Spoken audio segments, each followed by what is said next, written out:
मूकं करोति वाचालं पंगुं लंघयते गिरिं यत्कृपातमहं वन्दे परमानन्दमाधवं सदाशिवसमारम्भां शङ्कराचार्यमध्यमाम् अस्मदाचार्यपर्यन्तां वन्दे गुरुपरम्पराम्।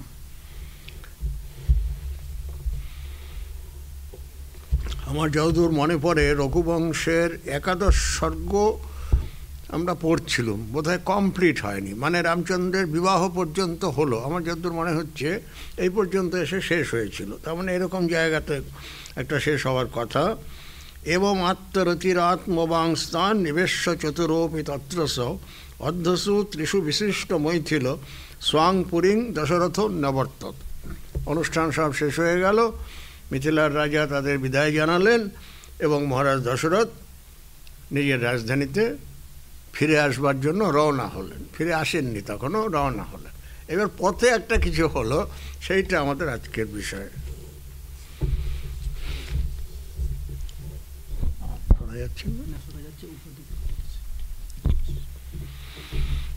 তস্য জাতু মরুত প্রতিপগা বর্তমসু ধ্বজতরু প্রমাথিন চিক্লিশুর ভীষতয়া বরুথিনী উত্তটা ইব নদীরয়া স্থলিম লক্ষ্যতে স্ম তদনন্তরং রবির্বদ্ধ ভীম পরিবেশ মণ্ডল বৈনতেয় সমিতস্য ভোগিনো ভোগ বেষ্টিত ইবচ্যুত মনে।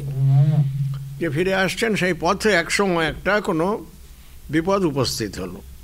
কীরকম হলো? তস্য জাত মরুতা প্রতিপগা বর্তমসু ধ্বজতরু প্রমাথিন। যে ধ্বজদণ্ড আছে তাকে বিভ্রাট করে দিচ্ছে, এরকম প্রতিপগা মানে বিপরীত ধরনের বাতাস বইল। চিক্লিশুর ভীষদয়া বরুথিনী উত্তটাইব।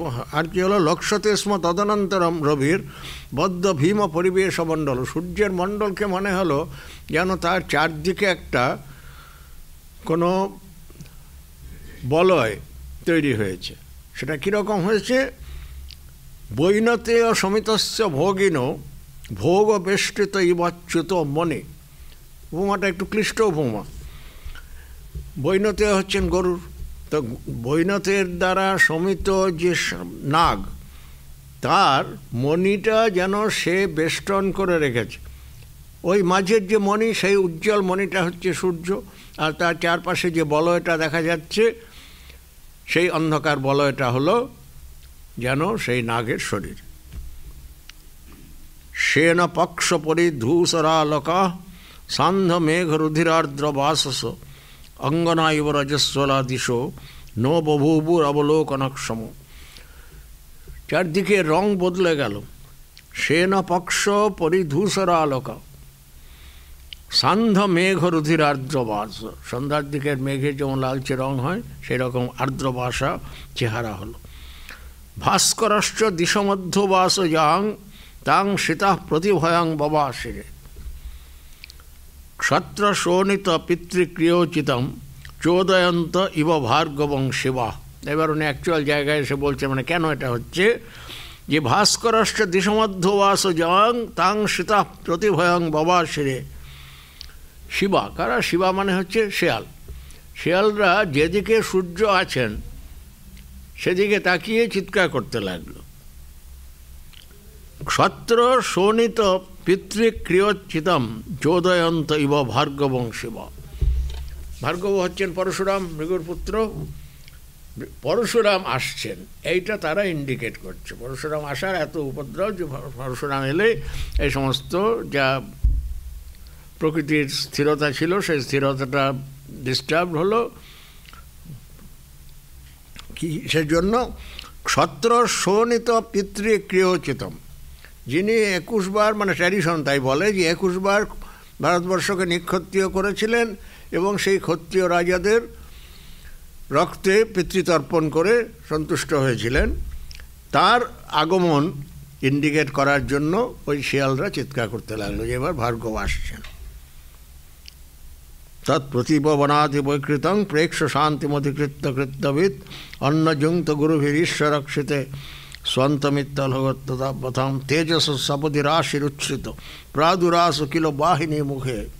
যে বাহিনীর রাজা যা ছিল তার সামনে একটা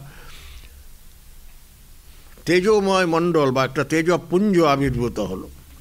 য প্রমৃজ্য নয়নানি সৈনিকৈর লক্ষণীয় পুরুষাকৃতির চিরাট।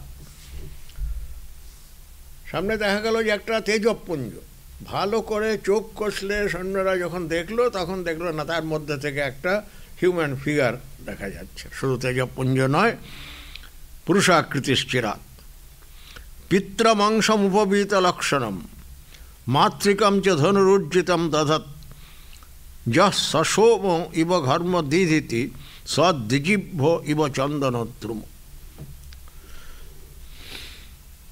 বলছে দুরকম চিহ্ন তার শরীরে রয়েছে। একটা হচ্ছে পিতৃমাংসম উপবীত লক্ষণ, একদিকে যজ্ঞোপবীত আছে, ব্রাহ্মণ পিতার সন্তান সেই জন্য। আর মাতৃকাংশ ধনুরুজ্জিতং দধৎ, আর মাতৃকুল যোদ্ধা সেই জন্য তার হাতে সে ধনুকটাও রয়েছে। এইভাবে পিতা এবং মাতার চিহ্ন, দুটো ক্লাসের চিহ্ন ধারণ করে তিনি আসছেন। যশ সসোম ইব ঘর্ম দিধিতি, যেন একই সঙ্গে ঘর্ম দিধিতি হচ্ছেন সূর্য অ্যাকম্পানিড বাই দি মুন, সাধারণত যেটা হয় না। সসোম ইব ঘর্ম দিধিতি।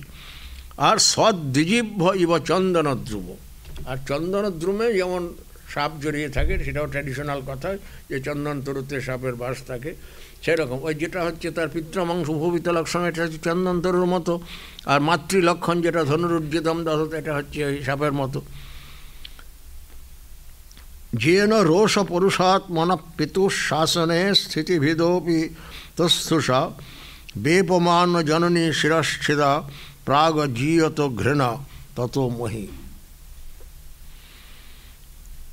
যেন রোষ পুরুষাত্মনা পিতুঃ শাসনে, পিতার ক্রোধ পরবশ হয়ে তাকে আদেশ দিয়েছিলেন তুমি মাতাকে বধ করো। স্থিতিভিদোপি, সমস্ত স্থিতিকে লঙ্ঘন করেও যিনি সেই আদেশ পালন করেছিলেন। কীভাবে? বেপমান জননী শিরশ্ছেদা, কম্পমান যে জননী তার মাথা কেটে ফেলেছিলেন। প্রাগ অজিয়ত ঘৃণা তত মোহি, প্রথমে সেই কাজে যে অ্যাভোরেন্স, এটাকে উনি জয় করলেন। লোককে বললেই কেউ মাকে কণ্ঠচ্ছেদ করতে পারবে না, তিনি সেটা সেই যে সংকোচ বলো সংস্কার বলো তাকে জয় করেছিলেন। আর তারপরে পৃথিবীকেও জয় করেছিলেন। দুটোকে একসঙ্গে করে দিচ্ছেন যে বেপমান জননী শিরশ্ছেদা প্রাগচীয়ত ঘৃণা তত মহি, প্রথমে সেই ঘৃণা সংকোচকে জয় করেছিলেন এবং তারপরে পৃথিবীও জয় করেছিলেন। অক্ষবীজ বলয়ে নির্বভৌ দক্ষিণ শ্রবণ সংস্থিতে নজ, ডান দিকের শ্রবণ মানে কানে অক্ষ বীজের মালা রয়েছে। অক্ষ বীজ মানে যাতে জপ করা হয়, সেই অক্ষ বীজের মালা দক্ষিণ কর্ণ সংস্থিত আছে। ক্ষত্রিয়ান্ত করণৈক বিংশতের ব্যাজ পূর্ব গণনাম ইবোদ্বহন, বলে তাতে কটা আছে? বলে 21টা অক্ষ আছে। কিসের জন্য? ওই যে 21 বার উনি ক্ষত্রিয় কুল নিঃশেষ করেছিলেন, তার সিম্বল, তার চিহ্ন উনি এখনও তার অক্ষমালাতে রেখে দিয়েছেন। অক্ষবীজ বলয়েন নির্বভৌ দক্ষিণ শ্রবণ সংস্থিতেন য ক্ষত্রিয়ান্ত করণৈক বিংশতের ব্যাজ পূর্ব গণনাম ইবোদ্বহন। উৎপ্রেক্ষা যেন আর কি, যেন সেই স্মৃতিকে ধরে রাখার জন্যে উনি 21টি অক্ষমালার বলয় ধারণ করে আছেন। তং পিতুর বদভবেন মন্যুনা রাজবংশ নিধনায় দীক্ষিতম বালসূনুর অবলোক্য ভার্গবং স্বাং দশাংচ বিশ্বসাদ পার্থিব। যিনি পিতার বধের জন্যে প্রতিশোধ নেবার জন্য তো ওই কাজ করেছিলেন, এমনি এমনি করেননি। কার্তবীর্যার্জুন মানে যমদগ্নিকে বিনাশ করেছিলেন, তার পুত্র হলেন যমদগ্ন মানে পরশুরাম, তার প্রতিশোধ নেবার জন্য উনি সে 21 বার দেশকে নিক্ষত্রিয় করেছিলেন। তো বলছেন সেই পিতুর বদভবে না মন্য না রাজবংশ নিধনায় দীক্ষিত, যিনি পিতার মৃত্যুর প্রতিশোধ নেওয়ার জন্য রাজবংশ বিনাশ করবেন এর জন্য দীক্ষিত, এটি তার জীবনের মিশন। বালসূনুর অবলোক্য ভার্গবং স্বাং দশাংচ বিশ্বসাদ পার্থিব। এবং মহারাজ দশরথ তিনি সেই লোককে দেখে কি হলো, তিনি বিষণ্ণ হলেন, কারণ তিনি নিজেও তার কাছে কিছু নয়, আর বালসূনু তার ছেলে রামচন্দ্র সেও তখন বালক, তার কাছে অন্তত।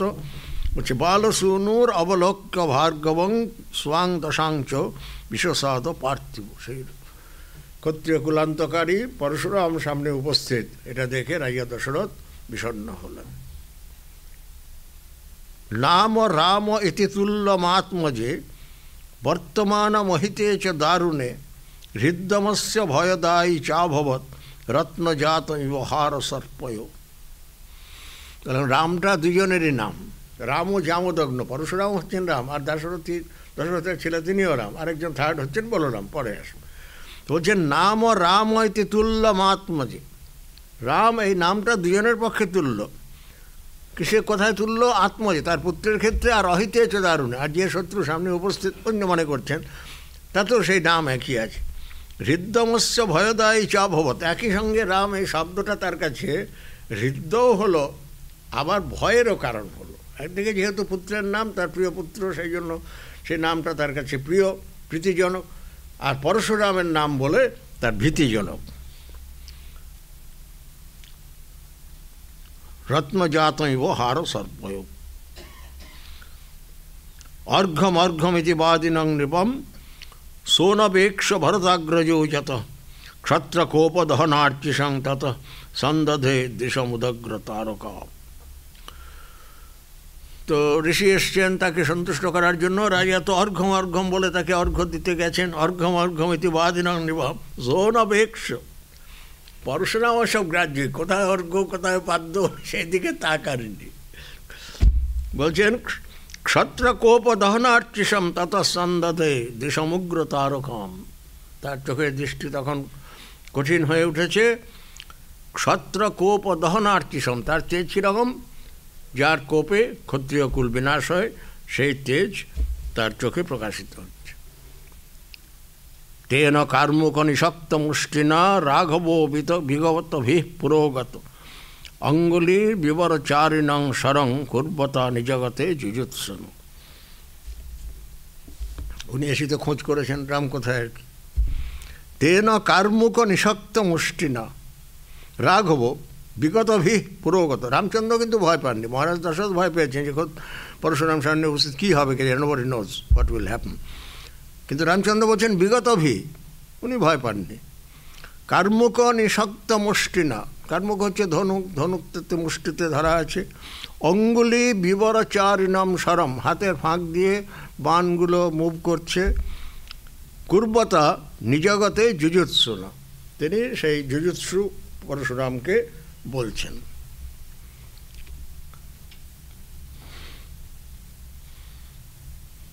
না, উনি বলছেন আর কি, রামচন্দ্রকে বলছেন।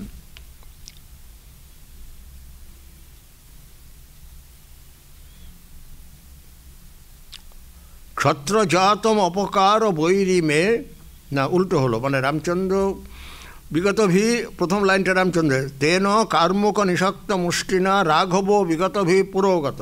রাঘব মানে রামচন্দ্র, তিনি নির্ভয় হয়ে তার সামনে এসছেন। আর যুজুৎসু যে পরশুরাম, তার হাতে কার্মুক রয়েছে আর অঙ্গুলির বিবরে বাণ মুভ করছে, তিনি এই কথা বলছেন। ক্ষত্রজাতম অপকার বৈরী মে তন্নিহত্ত বহুশ সমঙ্গত সুপ্ত সর্পৈব দণ্ড ঘট্টনাথ রোষিতোস্মি তব বিক্রমস্বমাৎ। ক্ষত্রজাত অপকার বৈরী মে, ক্ষত্রিয়দের যে অপকার, বহুদিন ধরে তাদের বিনাশ করে আমার সেই ক্রোধবন্যে নির্বাপিত হয়েছিল। মোটামুটি আমি শান্ত হয়েছিলাম যে ক্ষত্রিয় শেষ হয়েছে, এখন আমি একটু নিশ্চিন্ত থাকবো। শত্রকার অপকার বৈরিমে তর নিহত্ত বহুশ, অনেকবার করে, মানে 21 বার করে, সমঙ্গত, আমি সমগুণ প্রাপ্ত হয়েছিল। কিন্তু তব বিক্রমস্ববাদ, আজকে তোমার বিক্রম শুনে রোষিতস্মি, আমি আবার ক্রুদ্ধ হয়েছি। সুপ্ত সর্প ইব দণ্ড ঘট্টনাথ, সাপ ঘুমিয়ে আছে, তাকে লাঠি দিয়ে পোক করলে সে যেমন ক্রুদ্ধ হয়ে জেগে ওঠে, সেই রকম আমি অনেক দিন যাবৎ ক্ষত্রিয়দের বিনাশ করে শান্তি হয়েছে বলে ঘুমিয়েছিল, মানে শান্তি পেয়েছিল। আজকে তুমি হরধনুর ভঙ্গ করেছে শুনে আমার সেই ধৈর্য লোপ হয়েছে, সেই জন্য আমি তোমার সামনে এসেছি। মৈথিলস্য ধনুরন্ন পার্থিব স্তং কিলানমিত পূর্ব অক্ষণ তন্নিসম্য ভবতা সমর্থে বীর্য সিংহম ইব ভগ্নমাত্মন। মৈথিল হচ্ছেন জনক, জনকের ধনু অন্ন পার্থিব স্তম কিল আনমিত পূর্ব অক্ষণ, যেটা আগে কেউ করতে পারেনি, বিস্তৃত করতে পারেনি, তুমি সেটা করেছো। তন্নিসম্য ভবতা সমর্থে বীর্য শৃঙ্গমিব ভগ্ন মহাত্মন। সেটা শুনে আমার বীর্য শৃঙ্গ ভগ্ন হয়েছে, আমার সেই বীর্যের যে খ্যাতি সেটা নষ্ট হয়েছে। অন্নদা জগতি রামৈত্যাং শব্দ উচ্চরিত এব মামগাত বীরমাবহতি মে সম্প্রতি ব্যস্ত বৃত্তির হৃদয় উন্মুখে ত্বয়ি। এতদিন কি ছিল, বলে জগতে রাম বললে একটা লোককে বোঝাতো, দ্যাট ইজ পরশুরাম, রাম মানে পরশুরাম। অন্নদা জগতি রামৈত্যাং শব্দ উচ্চারিত ও মামগাত, রাম শব্দ উচ্চারিত হলে সে আমাকে বোঝাতো। বীরমাবহতি সমে সম্প্রতি, এখন সেই শব্দটাই আমার লজ্জা উৎপাদন করছে। ব্যস্ত বৃত্তির উদয়োন্মুখে ত্বয়ি, এখন রোল চেঞ্জ হয়ে গেছে, তুমি উদয়োন্মুখ, আমি অস্তমুখ, সেই উদয়োন্মুখ তোমাতেও সেই শব্দ প্রযুক্ত হচ্ছে, এটা আমি সহ্য করতে পারছি না। বিভ্রত অস্ত্রম অচলে প্রকুণ্ঠিতম দৌরিপু মম গত বিভ্রতোস্ত্রম অচলে প্রকুণ্ঠিতম দৌরিপু মম মতৌ সমাগসৌ ধেনুবৎস হরণাচ্চ হৈহয়স্তং চ কীর্তিমপহর্তুমুদ্যত। এই দুই শত্রু আমার সামনে এখন উপস্থিত, মানে আমার কন্টেম্পলেশনে উপস্থিত, শরীরে নয়।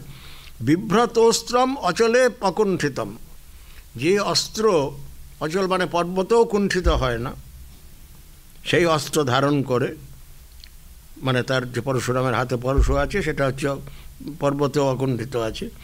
দৌরিপু মম মতৌ সমাগসৌ, দুইজন শত্রুকে আমার মনে হচ্ছে এরা সমান। কেন? ধেনুবৎস হরণাচ্চ হৈহয়, হৈহয় হচ্ছেন হৈহয় ডায়নেস্টি, যার কথা বললাম, সহস্রার্জুন বা কার্তবীর্যার্জুন, যিনি সেই বৎস হরণ করে, গোবৎস হরণ করেছিলেন যমদগ্নির, সেটা নিয়ে দ্বন্দ্বটা হয়। সেই ধেনুবৎস হরণাথ হৈহয়, যিনি ধেনুর বৎস হরণ করেছিলেন, তার জন্য যে শত্রুতা ছিল। আর কীর্তিম অপহর্তুম উদ্যত, আর তুমি এখন গরু হরণ করছো না বটে, কিন্তু আমার কীর্তি হরণ করছো। কাজে একজন সে ধেনুবৎস হরণের জন্য, আরেকজন আমার কীর্তি হরণের জন্য, এই দুইকে আমি এখন সমান ক্রোধের কারণ বলে মনে করছি, সমান শত্রু বলে মনে করছি। ক্ষত্রিয়ান্তকরণোপি বিক্রম স্তেন মাম অবতি নাচিতে ত্বয়ি পাবকস্য মহিমা সগণ্যতে কক্ষবজ্জলতি সাগরে বীজ। যদিও আমার শক্তি একসময় ক্ষত্রিয় কুলকে শেষ করেছে, তা হলেও যদি তোমাকে জয় করা না হয় তাহলে তার কোনো অর্থ থাকলো না, মানে সেই আগের যে খ্যাতি ছিল সেই খ্যাতিটা নষ্ট হয়ে গেল। উপমা দিচ্ছেন পাবকস্য মহিমা সগণ্যতে কক্ষবজ্জলতি সাগরে বীজ। পাবক হচ্ছে অগ্নি, অগ্নির মহিমা কি, যে জলের মধ্যে, মানে সমুদ্র 12 বানল থাকে, সেই রকম মহিমা যেহেতু হয়, সেই রকম তুমি যতক্ষণ আছো, মানে তোমাকে যদি আমি জয় করতে না পারি, তাহলে আমি যে সেই ক্ষত্রিয় কুলকে বিনাশ করেছিলাম সেই গৌরব আমার কিছু থাকলো না। বিদ্ধি চাত্তবলম ওজসা হরের ঐশ্বরং ধনুরভাজিজত্বয়া খাত মূল মনিল নদী রয়ে পাতবে মৃদুস্তটদ্রুমম। বলছেন যে দেখো, তুমি যে ধনুটা ভেঙেছো, এটা শিবের ধনু, তো সেই জন্য বিখ্যাত। ওটার কী বর্ণনা ছিল? তৎপ্রসুপ্ত ভুজগেন্দ্র ভীষণম দীক্ষ দাসরথিরাদদে ধনু বিদ্যুৎ ক্রত মৃগানুসারিণং যেন বানমসিজত বিশদ্ধজ। এক সময় যজ্ঞ মৃগরূপ ধারণ করে পালিয়ে যাচ্ছিলেন, তাকে অনুসরণ করবার জন্য শিব যে ধনুতে বাণ আকর্ষণ করেছিলেন সেইটি, যেটা আমাদের শকুন্তলাতে আছে, মৃগানুসারিণং সাক্ষাৎ পশ্যামি পিনাকিরম। রাজা সেই হরিণের পিছনে দৌড়চ্ছেন, সারথি বলছেন, আপনাকে দেখে মনে হচ্ছে কৃষ্ণসারে তদচক্ষুস্তৈ চাধির্য কর্মণি মৃগানুসারিণম সাক্ষাৎ পশ্যামি পিনাকিরম। একদিকে কৃষ্ণসার হরিণকে দেখছে, আর আপনার হাতে ধনুক দেখে মনে হচ্ছে যেন শিব ধনুক হাতে সেই যজ্ঞরূপ মৃগের অনুধারণ করছে। সেই ইমেজে এটা বলছেন যে, কোথায় গেল, হ্যাঁ, বিদ্ধি চাত্তবলম ওজসা হরের ঐশ্বরং ধনুরভাজিজত্বয়া। বলে শিবের যে ধনু তুমি ভেঙেছ, সেটার শক্তি অনেক দিন নষ্ট হয়ে গেছে, ওটা শিবের হাত থেকে চলে এসছে, কাজে এখন আর তাতে সেই শক্তি নেই। খাতমূলম অনিল নদীরয়ে পাতয়ত্যপি মৃদুস্তটদ্রুমম। নদীর তীরে গাছ থাকে, তার শিকড় অনেক দূর পর্যন্ত থাকে, সামান্য বাতাসে নদীর স্রোতে সেই গাছ ভেঙে যায় বা পড়ে যায়, উপড়ে পড়ে যায়। কেন? যে তার মূলটা ক্ষয় হয়ে যায় বলে। সেরকম মানে তার মূলটা ক্ষয় হয়ে গেলেই তার যে স্ট্রেংথ সেটা ক্ষয় হয়ে যাবে, সেই জন্য সামান্য বাতাসে এবং নদীর স্রোতে সেই গাছটা পড়ে যায়। সেই রকম যে হরধনু তুমি ভঙ্গ করেছো, সেটা একসময় শিব তাতে হাতে নিয়ে যুদ্ধ করেছিলেন বা মৃগকে অনুসরণ করেছিলেন, তার শক্তি এখন in course of time that has been lost. বৃদ্ধি চাত্মবলম ওজসা হরের ঐশ্বরং ধনুর অভাজিয়ত খাতমগুলো মনিল নদীরয় পাতয়ত্তমি মৃদুস্তরদ্রুমম তন্মদীয়ম ইদমায়ুধং জয়া সঙ্গমজ্জ সশরং বিকৃষ্যতাম তিষ্ঠতু প্রধানমেবমপ্যহম তুল্যবাহু তরসা জিতস্তয়া। এখন প্রথমে যে চ্যালেঞ্জ করে দিয়েছেন যে আমার দুই শত্রু ছিল, এক হচ্ছে ক্ষত্রিয় কুল, আর এক হচ্ছে তুমি, আজকে এবার তোমাকে জয় করতে না পারলে আমার সেই খ্যাতি আর থাকবে না, কাজে জয় করতে হবে। তাহলে জয় করতে গেলে যুদ্ধও করতে হবে। বলছে তুমি ছেলে মানুষ, তোমার সঙ্গে আমার যুদ্ধের দরকার নেই, আমার এই ধনুকটা, এটা হচ্ছে বিষ্ণুর ধনুক। ওটা যেমন শিবের ধনুক ছিল, তেমনি পরশুরাম তো বিষ্ণুর অবতার, তার কাছে বৈষ্ণব ধনু ছিল। সেইটা দিয়ে বলছেন যে তোমার তন্মদীয়মিদমায়ুধং জয়া সঙ্গমজ্জ সশলং বিকৃষ্যতম, আমার এই ধনুক তোমাকে দিচ্ছি, তুমি এতে বাণ সন্ধান করে যে আকর্ষণ করো দেখি।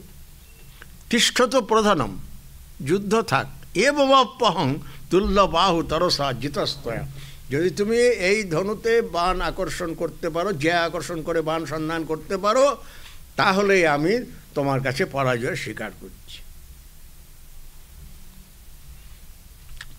আর একটা কনসেশনও করে দিচ্ছেন, কাতরসি যদি বোধগতার্চিষা তর্জিত পরশুধারয়া মম জ্ঞা নিঘাত কঠিনাঙ্গুলির বৃথা বদ্ধতাম অভয়যাচনাঞ্জলি। আর যদি তুমি আমার পরশুর ধার দেখে কাতর হয়ে থাকো, ভয় পেয়ে থাকো, তাহলে দরকার নেই। কাতরসি যদি চুদ্গতার্চিষা তর্জিত পরশু ধারায় মম, আমার পরশু মানে কুঠারের ধারের দ্বারা তুমি যদি তর্জিত হয়ে থাকো এবং তার জন্য কাতর হয়ে থাকো, জ্ঞা নিঘাত কঠিনাঙ্গুলের বৃথা, এতদিন যে আকর্ষণ করে যে হাতটা শক্ত হয়েছে, আঙুলটা কঠিন হয়েছে, এটা বৃথাই করেছো।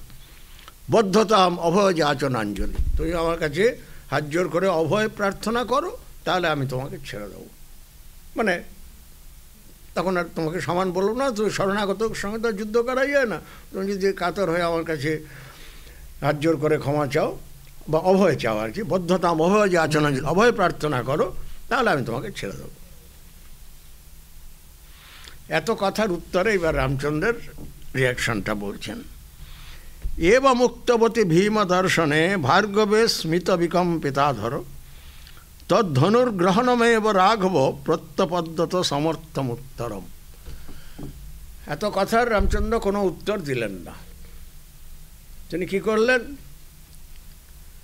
স্মিত বিকম্পিতাধর, সামান্য স্মিত হাস্য তার অধরে দেখা গেল।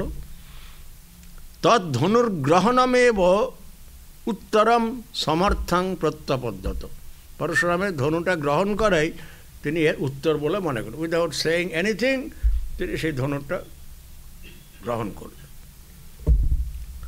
পূর্বজন্ম ধনুষা সমাগত সৌতিমাত্র লঘু দর্শনো ভবৎ কেবলোপি শুভগো নবাম্বুদ কিং পুনঃস্থিরস চাপলাঞ্ছিত।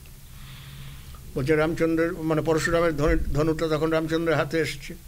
পরশুরামের ধনুটা কার ছিল? বিষ্ণুর ধনুক, আর রামচন্দ্র হচ্ছেন বিষ্ণুর অবতার। সেই জন্য বলছেন পূর্বজন্ম ধনুষা সমাগত, রামচন্দ্র এখন তার পূর্বজন্মের ধনু তার হাতে এসেছে, তার জন্য অতিমাত্র লঘু দর্শন অভূত, তার দর্শন অনেক সুন্দর হল। কেবলোপি শুভগ নবাম্বুদ, নূতন মেঘ যখন আসে এমনিতেই দেখতে সুন্দর। রামচন্দ্রের সঙ্গে কালারের মিলটা বলছেন, মেঘের মতো শ্যামবর্ণ বলে। কেবলোপি শুভগ নবাম্বুদ কিং পুনঃস্থিরস চাপলাঞ্ছিত, তার সঙ্গে যদি ইন্দ্রধনু সংযুক্ত হয় তাহলে আর কি বলবো। তাহলে মেঘের বুকে যেমন ইন্দ্রধনু ফুটে ওঠে, রামধনু আমরা বাংলায় যাকে বলি, ইন্দ্রধনু ফুটে ওঠে, তাতে যে শোভা হয়, সেই শ্যামবর্ণ রামচন্দ্রের হাতে তার পূর্বজন্মের মানে বৈষ্ণব ধনুর সমাগম হওয়াতে সেই রকম শোভা উৎপন্ন হল।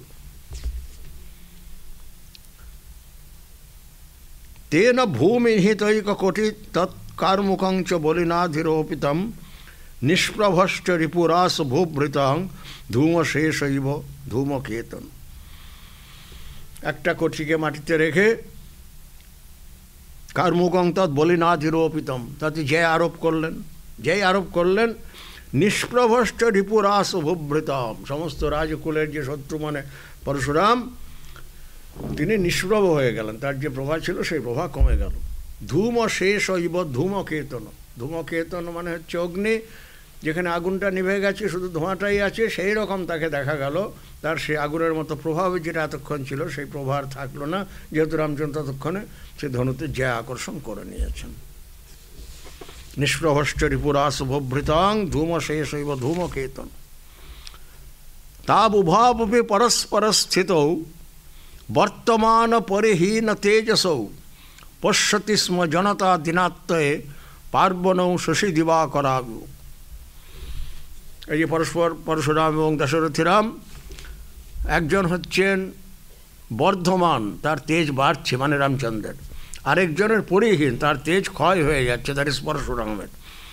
পশ্যতি স্ম জনতা দিনাত্ময়ে, সমস্ত লোক তাকে কীভাবে দেখলেন, পার্বণৌ শশী দিবাকরাবিব, সূর্য এবং চন্দ্র একসঙ্গে পর্বে যেমন উপস্থিত হয়, একের শক্তি বৃদ্ধি হয় আর একের শক্তি কমে হয়, যেটা প্রতিদিনই উদয় অস্তের সময় হয়। একটা ওই শকুন্তলা নাটকে আছে না, যে সূর্য উদিত হচ্ছে না, চন্দ্রের প্রভা ক্ষয় হয়ে যাচ্ছে, সেই রকম দেখলেন যে পরস্পর স্থিত বর্ধমান পরিহীন তেজস, একজনের তেজ বৃদ্ধিপ্রাপ্ত হচ্ছে আর একজনের তেজ ক্ষয়প্রাপ্ত হচ্ছে। তং কৃপামৃদুর অবেক্ষ ভার্গবং রাঘব স্খলিত বীর্যমাত্মনি সংচ সংহিত মোঘমাশুগম ব্যাজহার হরসুনুসংনিব। এইবার এতক্ষণ রামচন্দ্র কোনো কথা বলেনি, জাস্ট ধনুকটা নিয়েছেন, নিয়ে তাতে মাটিতে একটা প্রান্ত রেখে যেমন যে আরোপণ করতে হয় সেভাবে আরোপণ করেছেন। আরোপণ করাতে তার সাকসেস তখন এস্টাবলিশড হয়ে গেছে। পরশুরামের তেজ তাতে ক্ষীণ হয়েছে, ওই যেমন বললেন যে আগুনের ধোঁয়াটা থাকলে যেমন হয় আগুনটা আর থাকে না, সেরকম তার তেজ স্খলিত হয়েছে। তাকে দেখে কৃপামৃদু, তিনি কিন্তু রামচন্দ্র কৃপামৃদু ছিলেন, মানে পরশুরাম তাকে চ্যালেঞ্জ করেছেন বলে তিনি তার প্রতি ক্রুদ্ধ কিছু হননি। সেটা বলছেন তং কৃপামৃদুর অবেক্ষ ভার্গবম রাঘব স্খলিত বীর্যমাত্মনি। রামচন্দ্র তাকে দেখে, যে রামচন্দ্রের সামনে তার সেই বীর্যের ক্ষয় হয়েছে, যে তেজ ছিল সেই ক্ষয়টা মহিমা নষ্ট হয়েছে, দেখে কৃপামৃদু তার প্রতি কৃপাবিষ্ট হয়েছে, তার প্রতি ক্রুদ্ধ হননি। সংচ সংহিতম অমোঘ মাশুগম, আর এদিকে তিনি যে বাণ আকর্ষণ করেছেন সেটা কীরকম অমোঘ, যে কখনো ব্যর্থ হয় না। রামচন্দ্রের বাণ কখনো ফিউটাইল হতে পারে না, তার একটা লক্ষ্য বস্তুকে বিনাশ করবে। সংচ সংহিতম অমোঘ মাশুগম ব্যাজহার হরসুনুসন্নিভ, তিনি এই কথা পরশুরামকে বলছেন। ন প্রহর্তুমলমস্মি নির্দয়ং বিপ্রয়িত্তবিভবত্তৈ সংসকিং গতিমানেন পত্রিনা হন্মি লোকমুততে মখার্জিতম। এই উনি এতক্ষণে উত্তর দিচ্ছেন, এখন কোনো উত্তর দেননি। না প্রহর্তুমলমস্মি বিপ্রয়িতি, আপনি ব্রাহ্মণ, কাজে আমি এই বাণ দ্বারা আপনাকে আঘাত করতে পারছি না। ব্রাহ্মণকে বধ করা যায় না অবদ্ধ বলে, কাজে আমি এই বাণে আপনাকে বিনাশ করতে পারছি না। অভিভবত্তপিতে, যদিও আপনি আমাকে অভিভব করেছেন, তাহলেও মানে ক্ষত্রিয়ের নিয়মে আমি প্রতিকার করতে পারতুম, কিন্তু যেহেতু আপনি ব্রাহ্মণ সেই জন্য আমি অস্ত্রের দ্বারা আপনাকে আঘাত করতে পারছি না। সংস কিং গতিমনে না পত্রিনা হন্মি লোকমুততে মখার্জিতম, মানে একটা বিকল্প দিচ্ছেন যে আমার বাণ তো কখনো নিষ্ফল হয় না, সে একটা কিছুকে বিনাশ করবেই।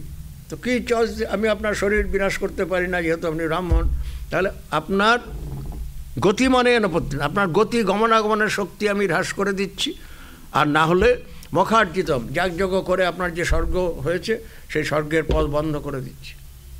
বলুন, চয়েস, উনি যেমন চয়েস দিয়েছিলেন মনে আছে পরশুরাম, সেই রকম যে আপনি হয় করো বদ্ধতা উভয় যাচনাঞ্জলি, হয় অভয় যাচনার জন্য অঞ্জলি বন্ধ করো, আর না হলে এই ধনুর চ্যালেঞ্জ নাও। এইবার রামচন্দ্র সেই দুটো অপশান দিচ্ছেন। সংস কিং গতি মনে না পত্রী না হন্মি লোকভূততে মখার্জিত। এবার আপনি বলুন যে এই বাণের দ্বারা আমি কি বিনাশ করব, আপনার চলাচলের শক্তি গতি, অথবা আপনার যজ্ঞাদির দ্বারা অর্জিত যে স্বর্গলোক সেটা। প্রত্যুবাচতম ঋষি ন তত্ত্বতস্ত্বাং ন বেদমি পুরুষং পুরাতনম গাঙ্গতস্য তব ধাম বৈষ্ণবং কোপিতোসি ময়া তেজিক্ষণ। পরশুরাম বলছেন, তত্ত্বতস্ত্বাং ন বেদমি পুরুষং পুরাতনম ইতি ন, যে আমি যে স্বরূপত তোমাকে পুরাতন পুরুষ বলে জানি না তা নয়। বলে তাহলে গাঙ্গতস্য তব ধাম বৈষ্ণবং, পৃথিবীতে নেমে আসার পরে তোমার সেই বৈষ্ণব তেজ দেখবার জন্যে কোপিত শ্রী ময়া তেজিক্ষণ, সেই রূপ দেখবার জন্যে আমি তোমাকে কোপিত করেছি।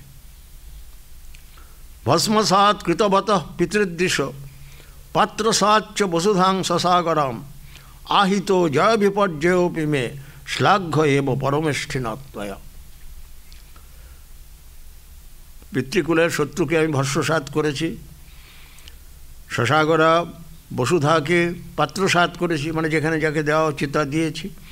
আহিত জয় বিপর্যয়োপি মে শ্লাঘ্য, তোমার হাতে যে জয়ের বিপর্যয় হলো, আমার যে পরাজয় হলো, সেটা শ্লাঘ্য, সেটাও গৌরবের যোগ্য। কারণ তার স্বরূপ মনে করে বলছেন, যেহেতু উনি হচ্ছেন পরমেষ্ঠী, তার হাতে পরাজয়টা কোনো অগৌরবের বিষয় নয়।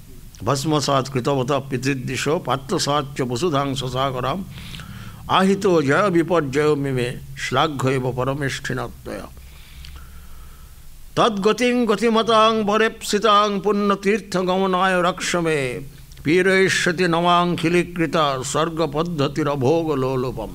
এই বলে এবার রামচন্দ্র যে অপশন দিয়েছিলেন তার উত্তর দিতে হবে। কোনটা? বলছেন যে তদ্গতিং মতিমতাং বরেপ্সিতাং পুণ্যতীর্থ গমনায় রক্ষমে, যাতে আমি পুণ্যতীর্থে যেতে পারি সেই জন্য আমার চলাচলের শক্তি তুমি রেখে দাও, বিনাশ করো না।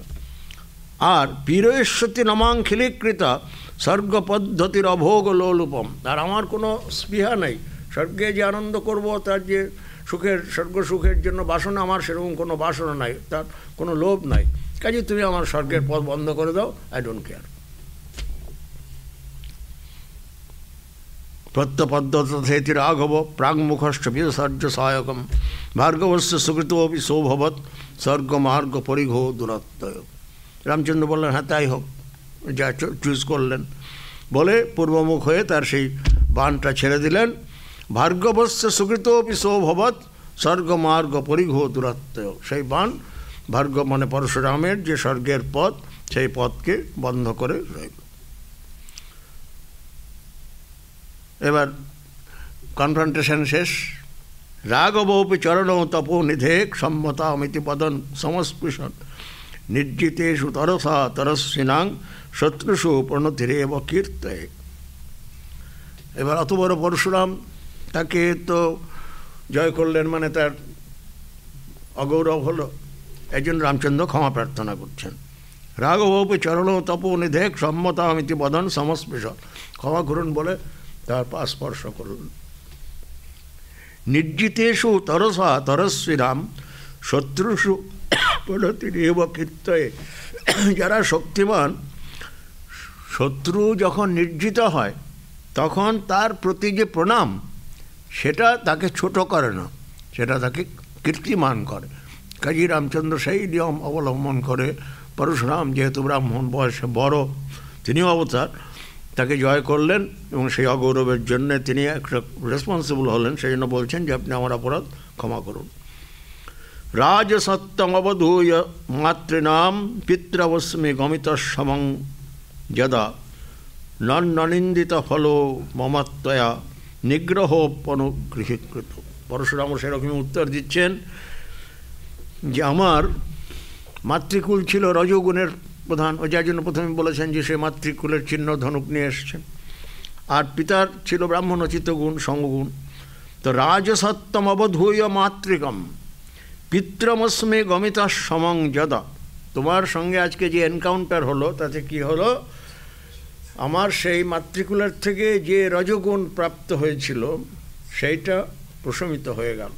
আর পিত্রমস্মি গমিতা সমং, পিতার থেকে যে সমগুণ পেয়ে ব্রাহ্মণোচিত সমগুণ পেয়েছিলাম সেইটে প্রধান হলো। ননু অনিন্দিত ফল মমত্বয়া, কাজে সেই ফল হচ্ছে অনিন্দিত।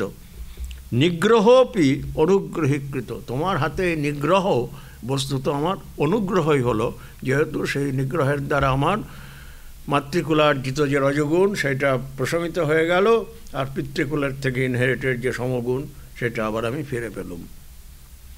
সাধয়া মহমগ নমস্তুতে দেবকার্যমোপাদৈষ্যত, বলে সাধু এবার আমি বিদায় নিচ্ছি। অবিঘ্নমস্তুতে দেবকার্যমোপাদৈষ্যত, দেবতাদের কার্য সাধনের জন্যে তোমার যে মিশন সেটা সাকসেসফুল হোক। উচিবান ইতি বচস্থ লক্ষ্মণম লক্ষণাগ্রজম ঋষি স্থিরোদতে, এই বলেই উনি ভ্যানিশ করে গেলেন। তস্মিন গতে বিজয়িনং পরিরব্ধ রামং স্নেহাদমন্নত পিতা পুনরেব জাতম তস্যাভবৎ ক্ষণশুচ পরিতোষলাভ কক্ষাগ্নিলঙ্ঘিত তরোরিব বৃষ্টিপাত। এতক্ষণ মহারাজ দশরথ দেখছেন যে কী হয়, কারণ ক্ষত্রিকুলের যে সবচেয়ে বেশি ড্রেডফুল এনিমি ছিলেন পরশুরাম, তিনি সামনে এসে দাঁড়িয়েছেন। আর রামচন্দ্র ধরধনুর ভঙ্গ করলেও বালক তো বটে, পরশুরামের সঙ্গে বিবাদে কি হবে তিনি রীতিমতো শঙ্কিত ছিলেন। এখন যখন দেখলেন যে না, শঙ্কা কেটে গেছে, পরশুরামও চলে গেছেন, তস্মিন গতে বিজয়ী নং, এতক্ষণ পর্যন্ত উনি কোনো ভরসা পাননি। তস্মিন গতে ভাবে সত্য, চলে গেলে বিজয়ী নং পরিরব্ধ রাম, উনি রামচন্দ্রকে জড়িয়ে ধরলেন। স্নেহাদ অমন্নত পিতা পুনরেব জাতম, যেন আবার সে নতুন করে প্রাণ পেয়েছে। যেমন পরশুরামের সামনের থেকে তার বেশি আসার কথা নয়, he was dead as it were, ধরে নিচ্ছিলেন এইবার শেষ হয়ে গেল। সেখান থেকে যখন পরশুরামকে জয় করে তিনি আবার বেঁচে এলেন এবং পরশুরাম চলে গেলেন, দেখলেন না আর ভয় নেই এখন, তখন তাকে জড়িয়ে ধরলেন যেন অমন্নত পুনরেব জাতম, যেন আবার তার নূতন জন্ম হয়েছে এরকম। তস্যাভবৎ ক্ষণশুচ পরিতোষলাভ কক্ষা অগ্নিলঙ্ঘিত তরুর বৃষ্টিপাত, অগ্নিলঙ্ঘিত তরুর যেমন বৃষ্টিপাতের আনন্দের কারণ হয় সেই রকম।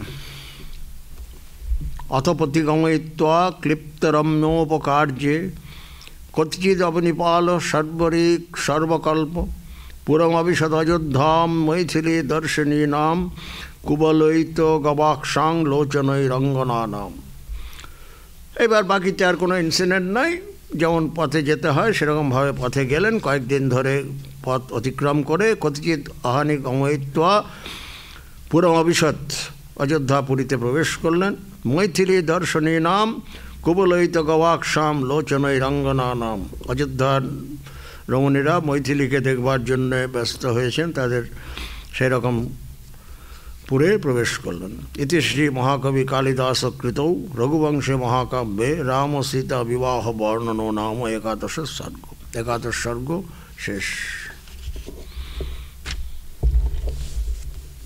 এখানেই শেষ করি, আমরাও শেষ করি, আর তো নতুন করে আরম্ভ করা যাবে না। পরের দিনের স্বর্গটা হবে দ্বাদশ স্বর্গ, সেটা খুব সংক্ষেপে হবে। সংক্ষেপে হবে মানে কালিদাস নিজেই সেখানে খুব সংক্ষেপ করেছেন।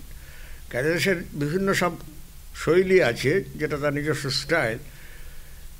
রামায়ণের কাহিনী যখন উনি লিখছেন, রামায়ণের কাহিনী প্রধানত কে লিখেছেন? বাল্মীকি লিখেছেন। উনি প্রথমেই বলেছিলেন যে কসূর্য প্রহ বংশ কচাল্প বিষয়ামতি তৃতীয় দুস্তরং মোহ দুরূপে নাস্মি সাগরম। কোথায় সূর্যপ্রভ বংশ আর কি আমার সামান্য বুদ্ধি বা কোথায়? ভেলা নিয়ে সমুদ্র পার হওয়ার মতো কঠিন কাজে আমি প্রবৃত্ত হচ্ছি। অথবা কৃতবাগ দ্বারে বংশেস্মিন পূর্বসূরিবি, অথবা এই বংশ সম্বন্ধে আমার পূর্বসূরি, বাল্মীকির নাম করেননি, তার পূর্বসূরি মানে বাল্মীকি, তিনি রাস্তা করে গেছেন। অথবা কৃতবাগ দ্বারে বংশেস্মিন পূর্বসূরিবি মনৌ বজ্র সমুৎকীর্ণে সূত্র সেবাস্তি মে গতি। মণিতে উৎকীর্ণ করে দিলে, ফুটো করে দিলে যেমন সুতো তার মধ্যে ঢোকানো যায়, সেই রকম সেই রঘুবংশের যে মহিমা সেটা বাল্মীকি বলে গেছেন, আমি তাকে অনুসরণ করে আমারও গতি হবে, আমি কথাটা বলতে পারবো। এই জন্য তিনি করেছেন কি, বাল্মীকির সঙ্গে কখনো কম্পিট করার চেষ্টা করেননি। যেখানে বাল্মীকি অনেক কথা বলেছেন, কালিদাস সেখানে খুব সংক্ষিপ্ত। যেমন পরে আমরা দ্বাদশ স্বর্গে দেখব, আজকে কি হলো, সীতার হরধনুর ভঙ্গ হলো, সীতা বিবাহ হলো, অযোধ্যায় ফিরে এলেন। এর পরের স্বর্গ বাদ দিয়ে ত্রয়োদশে আমরা দেখব উনি লঙ্কার থেকে অযোধ্যায় ফিরে আসছেন। অর্থাৎ মাঝখানের সমস্ত অযোধ্যাকাণ্ডের ঘটনা, তারপর অরণ্যকাণ্ডের ঘটনা, লঙ্কাকাণ্ড সবগুলো ওই একটা ক্যান্টোতে শেষ করে দেবেন, সব অনুষ্টুপের শ্লোকে, মানে জাস্ট ঘটনার সূত্রগুলো ধরার জন্য, বাল্মীকির সঙ্গে কোনো কম্পিট না করে। আর তারপরে যখন রামচন্দ্র লঙ্কার থেকে অযোধ্যায় ফিরে আসছেন, শুধু সেই পথের, আকাশ পথের বর্ণনাতেই পুরো একটা ক্যান্টো ত্রয়োদশ স্বর্গটা লিখবেন, যেটা one of the famous canto. কেননা যেখানে তিনি নিজস্ব কৃতিত্ব দেখিয়েছেন সেগুলি হচ্ছে কালিদাসের স্টাইলের চিহ্ন, কালিদাসের বৈশিষ্ট্য। আর যেখানে শুধু ঘটনার জন্য লিঙ্কটা রেখে দিচ্ছেন, কাজে এই দ্বাদশ স্বর্গে আমরা এর পরের দিন যেটা দেখবো, তাহলে দেখা যাবে যে উনি এই বিরাট ঘটনাকে ওই লিঙ্ক আপ করে দিচ্ছেন। সেটাও একটা দেখবার জিনিস, যে ইষ্টং হি বিদুষাং লোকে সমাস ব্যাস ধারণম, যে বিদ্বান যারা, তারা একটা জিনিসকে দুই রকমভাবে দেখতে পারেন, একটা হচ্ছে খুব সংক্ষেপে, একটা খুব বিস্তৃতভাবে। কাজে এখানে কালিদাস সংক্ষিপ্ত কতটা করতে পারেন সেই প্রিসিশনের ক্ষমতাটা আমরা দ্বাদশে দেখতে পাবো।